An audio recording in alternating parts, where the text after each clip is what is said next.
ನಿನ್ನ ಕಲ್ಯಾಣ ಮಾಡ್ಬೇಕು ಅನ್ಕೊಂಡಿದ್ದಲ್ಲೋ ಈ ಕಟ್ಟಿ ಮೇಲೆ ಕುಂತ್ಕೊಂಡು ಶವರ ಕಲ್ಯಾಣ ಮಾಡಿಸ್ಕೊಂತಿದ್ಯಾ. ಆ ನೀಚನಿಗೆ ಮಗನಾಗಿ ಹುಟ್ಟಿದ ಮೇಲೆ ಇಂಥ ಕರ್ಮ ಅನುಭವಿಸ್ಲೇಬೇಕು. ಯಾರು? ಇನ್ಯಾರು?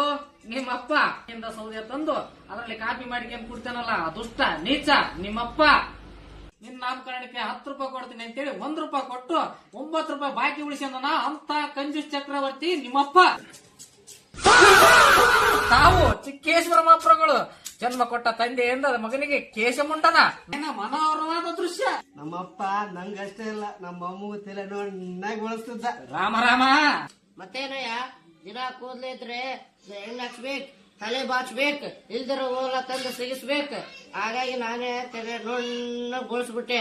ಆ ಮಾತಾಯಿ ಕಣ್ಣು ಮೂಗು ಮುಚ್ಕೊಂಡು ಪಾಟಿ ಕ್ಯಾನಲ್ ಬಿದ್ದು ಸತ್ತೋಗ್ಬಿಟ್ಲು.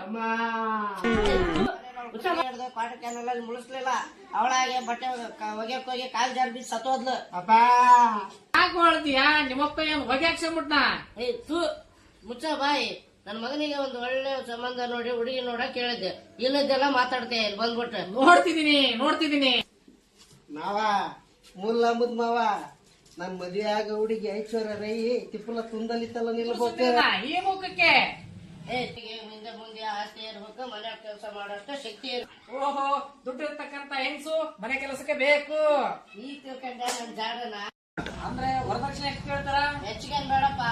ನನ್ ಪಿಂಡ ನನ್ ಕಂದ ತಾಯಿ ಹೊಟ್ಟೆಯಲ್ಲಿ ಬಿದ್ದು ಆಚೆ ಬಂದು ಬೆಳೆದು ದೊಡ್ಡವನಾಗೋವರ್ಗ ಚಾಚು ಶಬ್ದ ಅಕೌಂಟ್ ಅಲ್ಲಿ ಬರ್ದಿಟ್ಟಿದ್ದೀನಿ. ಅಷ್ಟ್ ಕೊಟ್ರೆ ಸಾಕು.